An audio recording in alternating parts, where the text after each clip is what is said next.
Assalamualaikum warahmatullahi wabarakatuh. Waalaikumsalam.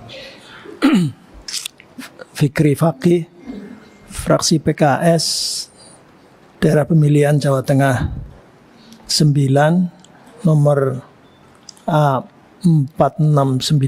Lagi mengingat-ingat karena nomornya berubah, Pak Ketua. Pimpinan dan anggota Komisi 8 yang saya hormati, Pak Menteri, Pak Wamen, dan beberapa lembaga dari Kementerian Perhubungan, Kementerian Kesehatan, kemudian PT Garuda Indonesia, BPKH, BPH, apalagi ya yang tidak bisa sebut saya satu-satu. Garuda itu sudah karena saya kembali, jadi masih problematikanya masih sama, tetapi tentu karena ada rame-rame kemarin, untuk apa sebabnya ini? Ternyata di laporan pertanggungjawaban evaluasi penyelenggaraan laporan keuangan haji ini juga tidak disebut latar belakangnya juga. Seperti misalnya tadi disebut sudah ya. Jadi 241.000 jamaah yang terdiri 213.000 jamaah reguler, dan itu 27.680, padahal pasal 64 Undang-Undang 8 2019 tentang haji dan umroh itu kuota haji khusus ditetapkan 8%. Artinya berarti ekuivalen dengan 19.280. Ini juga tidak ada penjelasan. Kemudian Pak Ketua, tentu ini kalau usul globalnya sih, ini mesti perlu pendalaman lagi. Perlu pendalaman lagi, mungkin apa consignering, apa FGD atau apalah gitu namanya, atau sekarang namanya DKT ya, apa namanya, diskusi kelompok terpumpun gitu. Karena misalnya ini memang ini masukan juga, tetapi harus ada kajian dan laporan kenapanya gitu. Undang-Undang nomor 8 itu kan Menteri menyampaikan laporan evaluasi pertanggungjawaban Presiden paling lambat 60 hari setelah penyelenggaraan haji berakhir. Ini kan juga tanpa penjelasan juga. Kemudian Menteri menyampaikan usulan BPIH paling lama 30 hari setelah penyampaian laporan evaluasi. Persetujuan DPR atas usulan BPIH paling lama 60 hari setelah Menteri menyampaikan usulan BPIH, dan seterusnya. Ini memang masukan buat kita sih. Hanya kan perlu ada penyampaian dari laporan ini. Laporan ini tidak ada. Ini masukan buat kita sih, konsekuensi jika dokumen tersebut tidak diterima DPR dalam jangka waktu yang ditentukan. Ini nampaknya Undang-Undang 8 perlu dicatat barangkali di tim tenaga ahli ya. Ini supaya itu harus ada ini. Konsekuensinya seperti apa? Undang-Undang 8 ini kan harus segera. Kemudian selanjutnya tentang efisiensi dana haji yang tadi disebut 601,3 miliar. Ini juga kan disepakati mau seperti apa untuk mendatang. Ini juga dari sini nggak ada amanah. Laporan pertanggungjawaban ini juga tidak mengungkap. Karena kalau bisa ini kan bisa memangkas BPIH per jamaah haji reguler, konon kalau dihitung 2,8 juta paling tidak ya, mungkin tidak begitu berarti, tapi bagi masyarakat yang mau haji kan dari kampung itu sangat berarti juga.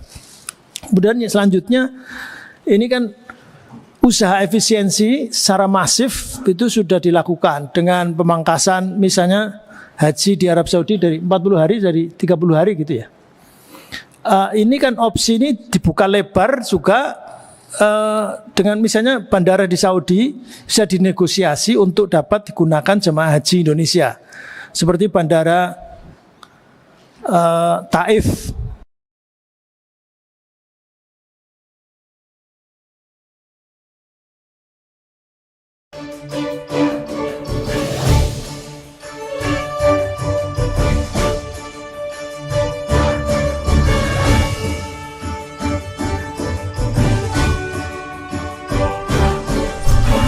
Pak Ketua, jangan sampai ini jadi beban menteri yang baru. Ya betul, saya setuju juga.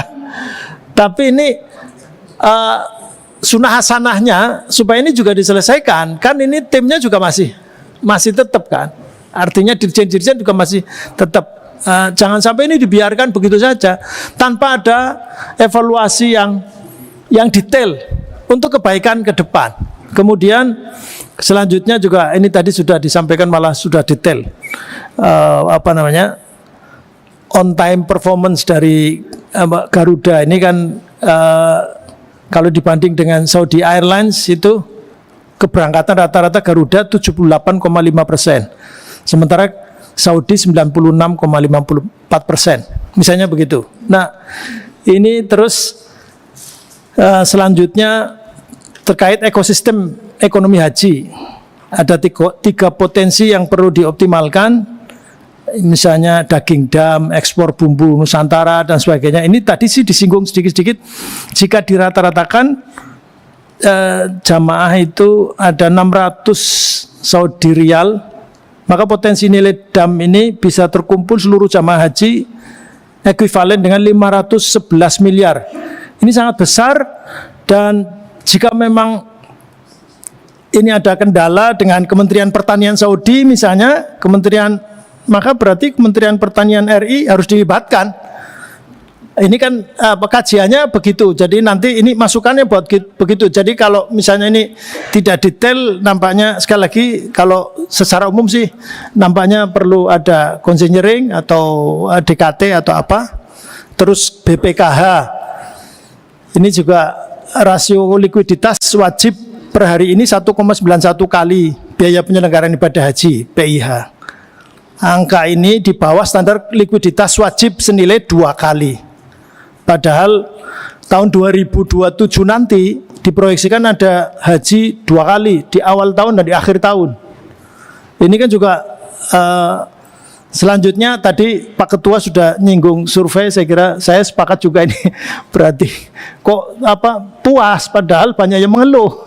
Ini jangan-jangan pada masanya ya, pada masa bahagia sehingga semua puas gitu atau apa gitu. Terakhir Pak Ketua, bahwa nampaknya ini badan sudah terbentuk tetapi payungnya memang belum ada. Saya kira ini sangat mendesak. Ini mungkin di luar ya, mungkin. Tapi saya kira terkait karena ini akan segera kita akan pasrahkan, diamanahkan, tidak hanya besiking berupa kepres perpres bahwa sudah ada badan penyelenggara haji saja. Tapi juga tidak menyebut U-nya nggak ada. Padahal kalau dirjennya kan PHU ya. PHU. Nah ini apa implisit atau begitu? Kalau nomenklatur kan harus jelas. Nah ini nampaknya tapi kerja ada timeline ini sampai kapan? Matur nuwun. Assalamualaikum warahmatullahi wabarakatuh. Waalaikumsalam.